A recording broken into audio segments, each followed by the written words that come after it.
Como eu tinha dito para vocês, na, nas aulas anteriores a gente falou bastante sobre divisão celular. Então, a divisão celular ela pode ser por mitose ou por meiose, como eu tinha dito para vocês, e esse processo de divisão ele serve para promover a formação de novas células.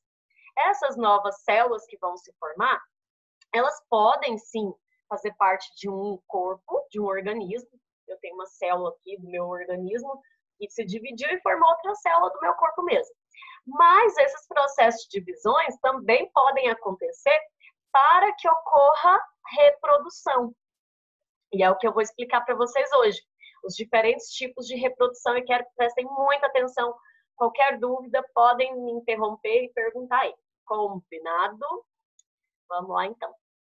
Bom, a reprodução ela pode ser de dois tipos. Existe a reprodução assexuada e a reprodução sexuada.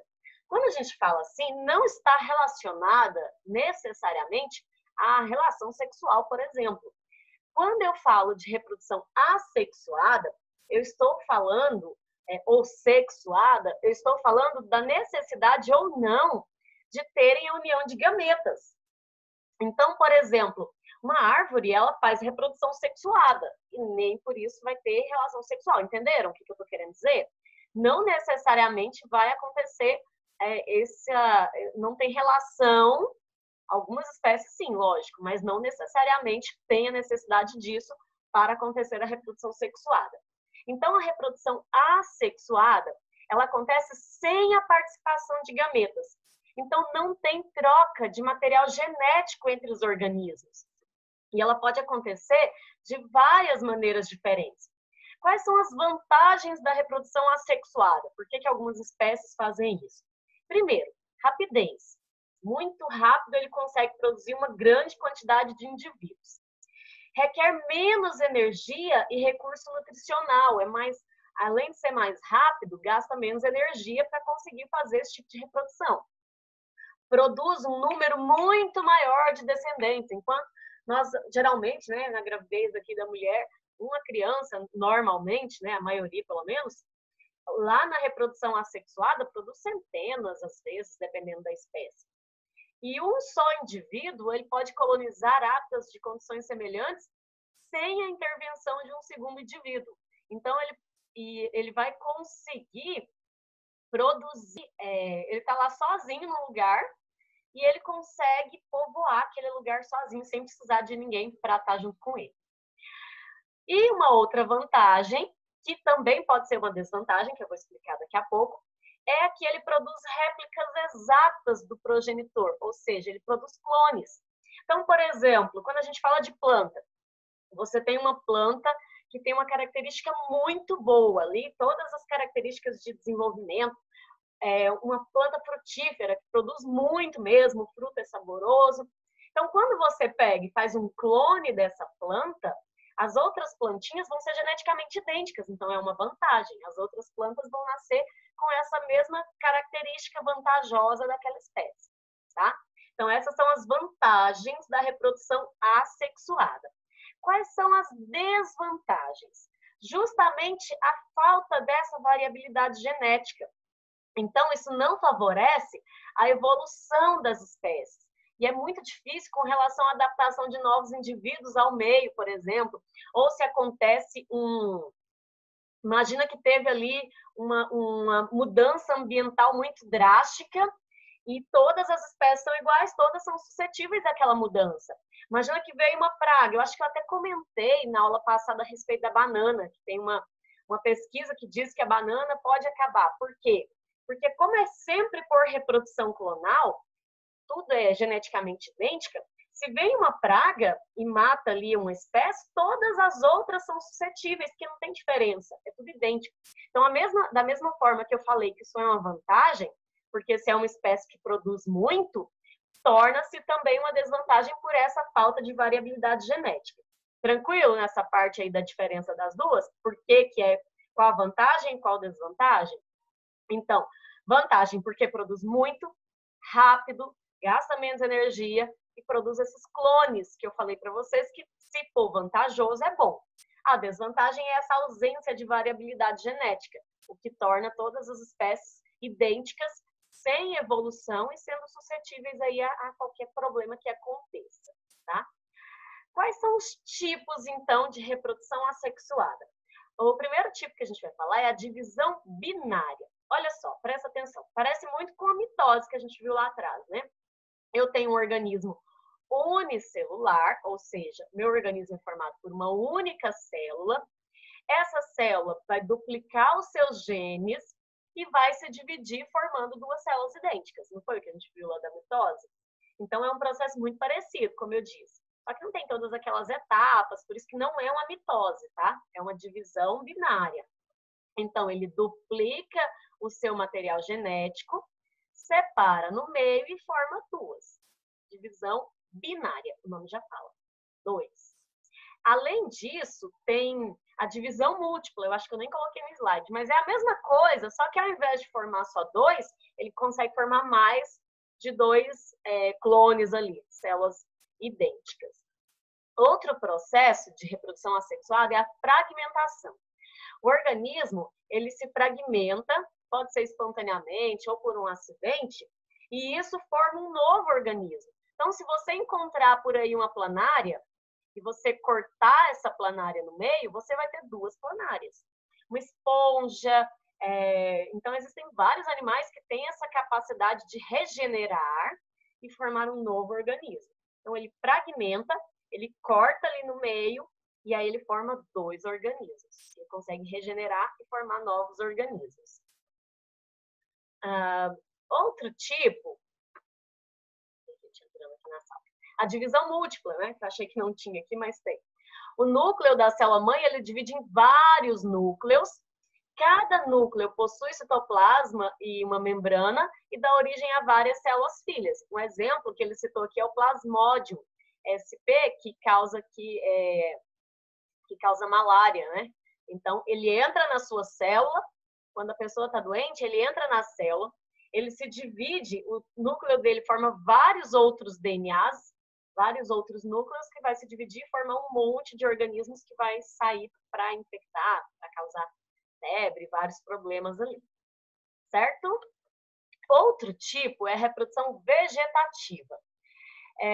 Ela se dá pela simples cisão de algum órgão vegetativo e posterior brotamento da parte seccionada, se transformando em um novo indivíduo, também chamado de reprodução clonal. É a caso da plantinha que eu falei para vocês. Você vai lá, corta um galinho da planta, planta aquilo ali, põe na terra e vai ter uma nova planta. Tá? Algumas plantas têm essa capacidade. Aqui também a gente tem a mergulhia ou alporquia. Ao invés de você cortar aquele galho da planta, você pega ele e coloca ele aqui, ó, mergulhado na terra, ou às vezes até na água, dependendo da espécie. E essa parte que você enterrou, ela vai produzir raízes e vai originar novas plantas, todas essas geneticamente idênticas, como eu falei para vocês, que é uma característica da reprodução assexuada. Ok? Tranquilo até aqui? Alguma pergunta? Não? Não. Então, vamos lá, continuando. Um outro tipo, esse daqui, eu até tinha comentado na aula passada e tinha fugido o nome. Eu falei, gente, a reprodução das abelhas acontece assim, mas eu não lembro o nome, não sei se vocês lembram disso. Se chama partenogênese. Eu quero que vocês prestem muita atenção. Eu expliquei na semana passada, mas vou explicar de novo com esse esquema aqui, com essa figura, às vezes fica até mais fácil de entender.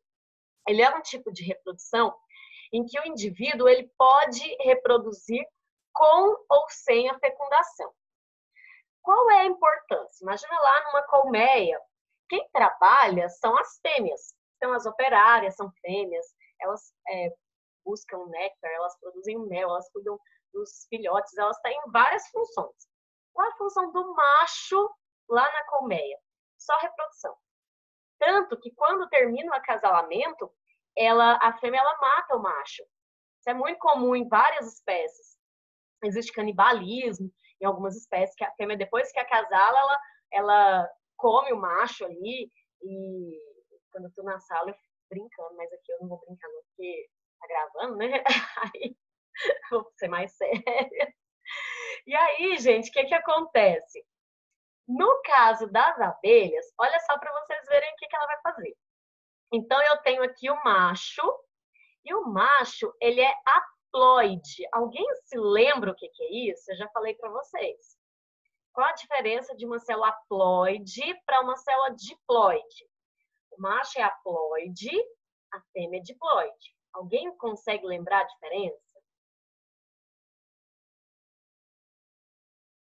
Ó, vou dar uma dica. Vem de 2. Olha, a fêmea é diploide, tá com 32 aqui. O macho é haploide, tá com 16. Alguém consegue lembrar que eu expliquei isso para vocês? Não? Ninguém? Então vamos lá. Lembra que eu falei para vocês que nossos cromossomos, cada cromossomo tem um homólogo? Um que veio do pai e um que veio da mãe? Quando nós temos esses pares de cromossomos, cada cromossomo tem o seu parzinho, a célula é chamada de diploide, ou 2N. Se a célula só tem um cromossomo de cada, ela é haploide. Então, vamos lá. Se o conjunto de cromossomos é formado por um único tipo de cromossomo de cada, ela é haploide. Se o meu conjunto de cromossomos é formado por 2 tipos de cada, 2 cromossomos de cada tipo, ela é diploide. Entenderam? Tranquilo? Então, olha só. O zangão, ele é haploide. A abelha rainha, ela é diploide. Então, ele tem 16 cromossomos e ela tem 32. Quando ela põe os seus ovos e os seus ovos são fecundados pelo zangão, 16 com 16, 32, nasce fêmea. Se ela pega os seus ovos e coloca para reproduzir sem ter acasalado com o zangão, fica só os genes, o genótipo dela, só os 16, e nasce macho. Vou repetir, presta atenção. Se a fêmea acasalar com o macho, 16 com 16, nasce fêmea. Se a fêmea não acasalar com os seus ovos sozinho, nasce macho. Então, para que ela vai produzir macho se ele não trabalha, se ele não faz nada? Para ela conseguir fazer fêmeas depois, tá? Tenham isso em mente. Se o macho não trabalha, qual é que vai nascer se ela acasalar com o macho? A fêmea. Então, ela precisa dele para produzir novas fêmeas, ok? E esse processo se chama partenogênese. Aí, além das abelhas, né, tem pulgões, formigas, os zangões ali, né, também fazem esse tipo de reprodução. O outro tipo de reprodução assexuada é a pedogênese. Vamos tentar analisar a palavra aqui para ficar mais fácil de interpretar. Pedo, lembra lá de pedofilia, por exemplo, né? Não tem a ver com criança, infância, né? Gênese vem de nascimento, surgimento. Pedogênese é quando uma espécie larval consegue reproduzir. É tipo, vamos traduzir para a palavra, né? Uma criança consegue reproduzir. Uma criança animal, digamos assim, né? Então, por exemplo, o verme do Schistosoma mansoni, a larva dele, chamada de mirádio, ela forma um outro tipo de larva, ela reproduz, chamada de cercária. Então, é quando um indivíduo que ainda está imaturo, uma fase larval ainda, consegue reproduzir e formar novas larvas. Ok? Nas plantas também acontece um outro tipo de reprodução assexuada, que é a esporulação. A esporulação é a formação de células a partir de esporos. É um tipo de célula reprodutora. Então, nos esporos das plantas tem uma camada protetora bastante espessa, que é muito resistente ali até em ambientes desfavoráveis, e que vai fazer com que surjam novas espécies, novas plantas, fungos, algas. Então, é uma estrutura reprodutora, né? Tem essa parte aqui chamada de esporângio, que produz esses esporos. Esses esporos são liberados no ar e formam novos fungos, por exemplo. Então, quando você tem lá um alimento, um pão embolorado em casa, esse pão ele vai formando, quando ele tem fungos nele, esses fungos, eles vão reproduzindo através desses esporos, que é uma reprodução assexuada. Tranquilo? Posso passar para a reprodução sexuada? Alguma pergunta? Não? Então, vamos lá.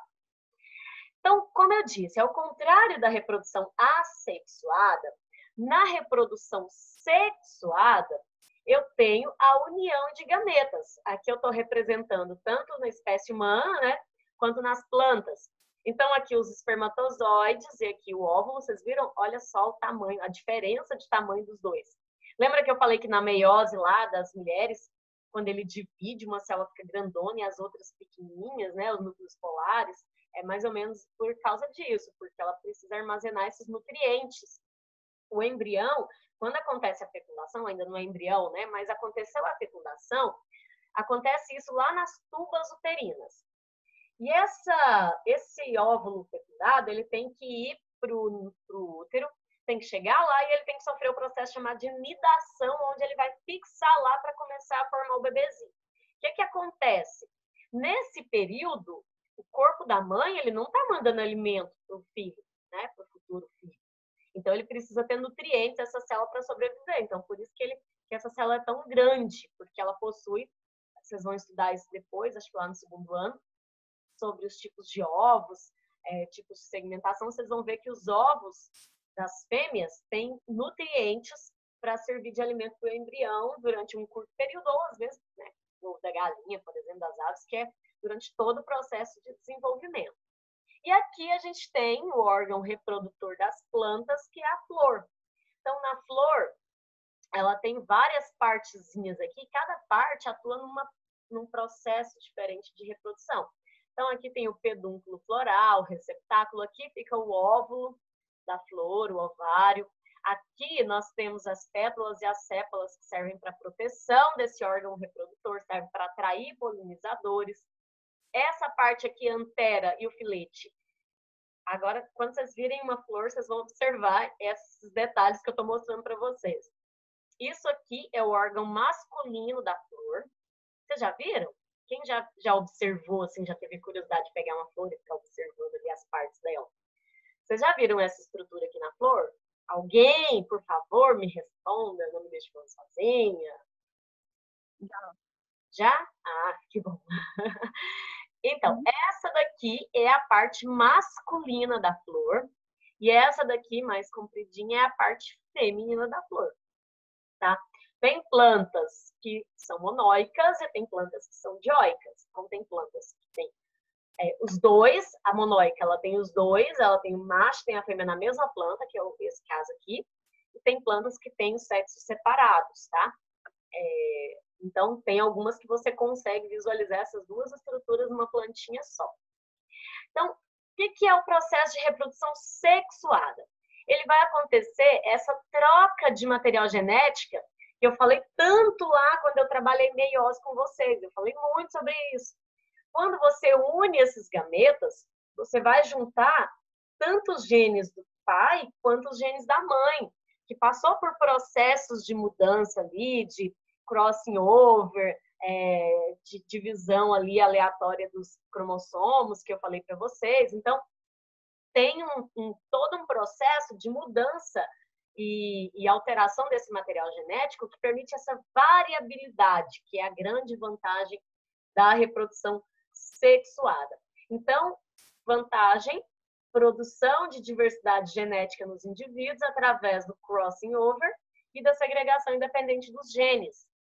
Quando eu mostro esse cromossomo aqui, o Azão com Bzinho e o Azinho com Bzão, quando eles trocaram segmentos, isso é o crossing over que eu expliquei lá, que acontece na meiose, prófase 1 da meiose, que eu expliquei semana passada. Quando eu tenho aqui, esse daqui ficou com Azão Bzão, esse com Azão Bzinho, esse com Azinho Bzão e esse com Azinho Bzinho. Olha, eu tenho 4 possibilidades diferentes. Isso é a segregação independente. Vocês vão estudar muito sobre segregação independente lá no 3º ano, quando vocês forem estudar as teorias ali de seleção natural, de evolução e tudo, tá? Genética, principalmente. Então, o que é a segregação independente dos genes? Lembra que essa célula, eu vou escolher uma pessoa para responder para mim. Vamos ver quem eu vou escolher. Laís, você, me diga uma coisa. Esta célula é diploide ou haploide?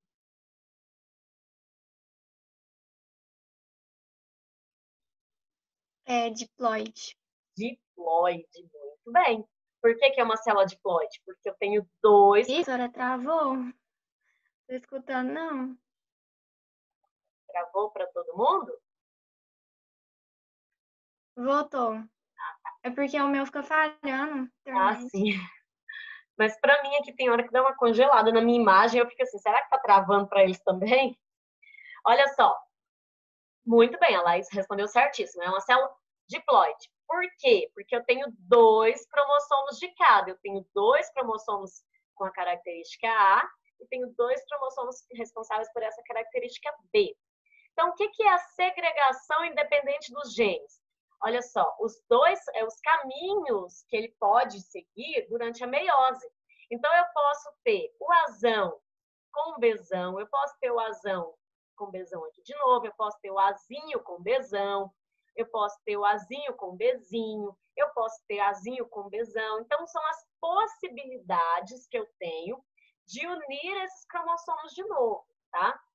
Então, aqui eu tenho meus cromossomos normais, eles foram duplicados, só para a gente lembrar, ele é duplicado na fase S da intérfase, não esqueçam. Eles foram duplicados na fase S da intérfase e ele vai se separar na meiose. Primeiro passo, na meiose 1, separa os pares de cromossomos homólogos, tá vendo? Separou esse parzinho aqui, aqui, todos os parzinhos separados. Só tem indicado. Depois separa as cromátides irmãs. Então, isso é segregação independente dos genes. O meu azão pode estar com Bzão ou o meu azão pode estar com Bzinho. Meu azinho pode estar com Bzão, meu azinho pode estar com Bzinho. Então, eu tenho só nessa característica, eu tenho 4 alternativas diferentes de combinação. Agora, imagina todos os cromossomos e todas as características. Quantas combinações não seriam possíveis aqui, né? E o crossing over, quando o meu slide passar eu conseguir falar. Gente do céu. A internet de vocês está tão ruim assim. E o crossing over é aquela troca que eu tinha comentado antes. Quais são as desvantagens da reprodução sexuada? Primeiro, é tudo contrário que a gente viu da assexuada. Ele vai gastar mais energia, ele vai ter um maior tempo para realizar esse processo ali do que na reprodução assexuada.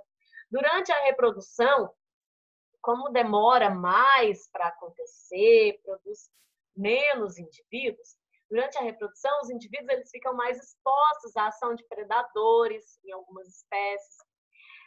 Quando a espécie produz muito, é até uma adaptação, uma evolução dos seres vivos para a questão de sobrevivência. Quando tem espécies que produzem muito, muitas vezes não tem essa preocupação parental.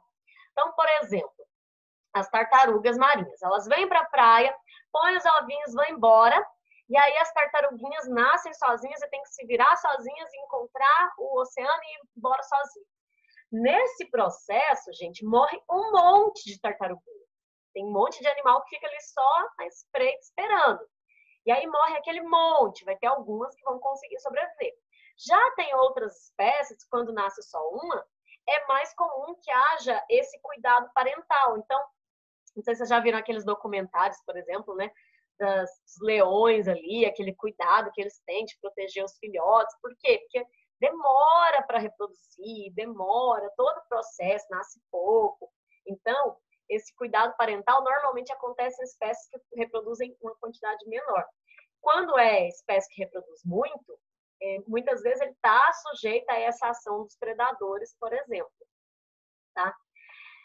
Como é que pode ser classificado, então? Eu até falei um pouquinho antes. Ele pode ser classificado quanto ao sexo, sendo monóicos ou dioicos. Monóico, mono, vem de um. Um indivíduo possui os dois sexos. Dioico vem de dois. Eu tenho dois indivíduos com sexos separados. Esses monóicos também são chamados de hermafroditas. Quanto à fecundação, ela pode ser interna ou pode ser externa. Então, interna quando há o acasalamento, externa quando não há o acasalamento. Por exemplo, os peixes. A fêmea vem e joga os ovos ali na água, o macho vem e joga os espermatozoides em cima, muitas espécies fazem isso, e aí o acasalamento acontece fora do corpo da fêmea. Então, pode ser interno ou externo. Quanto ao desenvolvimento, da mesma forma, interno ou externo. Normalmente, quando há um acasalamento, algumas vezes é interno, outras externo, como, por exemplo, as aves, né, que põem os ovos, e aí o desenvolvimento vai ser fora do corpo. Então, nesse caso, externo. E quanto ao desenvolvimento, também pode ser direto ou indireto. Tá? Às vezes, quando o embrião quando nasce, ele já nasce pronto. Às vezes, ele não nasce pronto, ele tem que terminar de se desenvolver fora do corpo da mãe. Então, tem todo um processo ali, cada espécie vai se desenvolver de uma maneira diferente da outra. No caso das plantas, lembra que eu falei que muitas plantas, elas têm os dois sexos na mesma flor? A planta, ela tenta evitar a autofecundação. Por quê? Por que ela quer evitar a autofecundação? Para ter mais variabilidade genética, que é a grande sacada ali, a grande característica dos indivíduos sexuados. Então, uma forma de evitar, por exemplo, é a heterotalia, que é a desigualdade de algumas plantas nos seus 2 ou 3 tipos de flores e terem proporções de estames e estiletes diferentes. Então, às vezes, olha aqui, o estigma, que é a parte feminina, está lá em cima e a masculina está lá embaixo. Então, ele tem dificuldade de se autopolinizar e ele acaba polinizando. Minha imagem está tão estranha, não está travando aí para vocês, não? Tá tranquilo? Pra mim tá tranquilo. Então tá bom. Mais ou menos. Porque tem vezes que a senhora, tipo assim, tá falando, aí o áudio vem primeiro. Então, é porque Deve estar uma situação assim. eu tô vendo aqui que às vezes eu tô falando uma coisa e a minha imagem tá pro outro lado ali, mas tudo bem, vamos lá. Qualquer coisa me falem que eu volto e repito, tá? Então, a desigualdade no tamanho aqui, por exemplo, outros casos de hipogamia, impossibilidade fisiológica de autofecundação. A fêmea, ela fica madura, a parte feminina fica madura primeiro, por exemplo, e a masculina depois, ou vice-versa. Então, ela não amadurece os dois ao mesmo tempo. Ercogamia, existe um conjunto de mecanismos de separação espacial, tem uma barreira física, tem uma pétala ali que separa a parte masculina da feminina. Tudo isso a planta faz para evitar a autopolinização, tá? Então, por que ela evita? Qual a vantagem? Vou escolher alguém aqui de novo. Vamos lá, quem vai ser o sorteado da vez? Cadê? Maria Eduarda Bernardes, me fala, por que a planta evita a autofecundação? Professora, eu não sei te dizer, eu vou pedir até para explicar de novo. Tá bom. Ela evita a autofecundação porque quando ela faz a autofecundação, ela produz clones. A variabilidade genética é menor, então tem menor diversidade. Então, quando ela fecunda com outra flor, de outra planta, às vezes até da mesma flor, da mesma planta, mas outra flor, ela vai ter uma maior variabilidade genética. É por causa da diversidade. Ok? Entendeu? Professora? Oi. Pode falar. Ai, tá travando. Professora? Oi.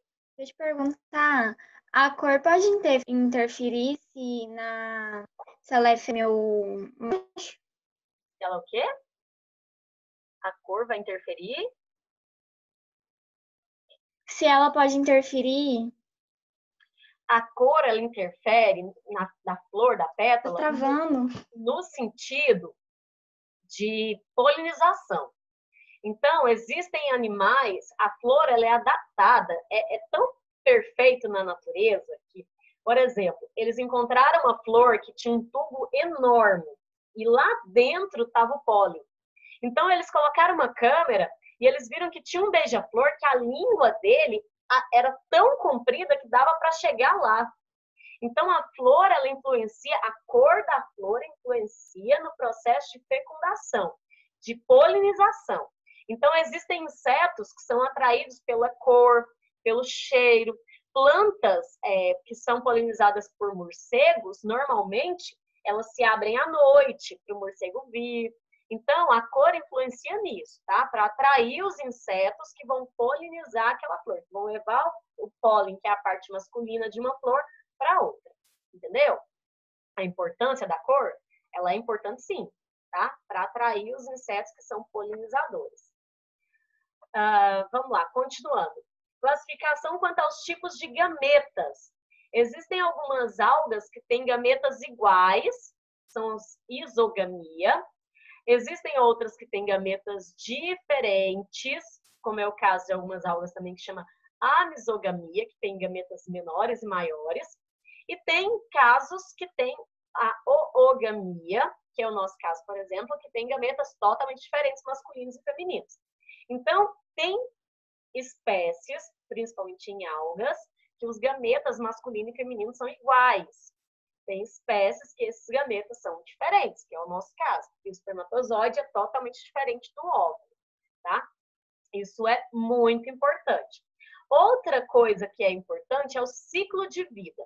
Existem os aplontes. O que é um aplonte? Eu tenho um indivíduo que é 2N, que é diploide.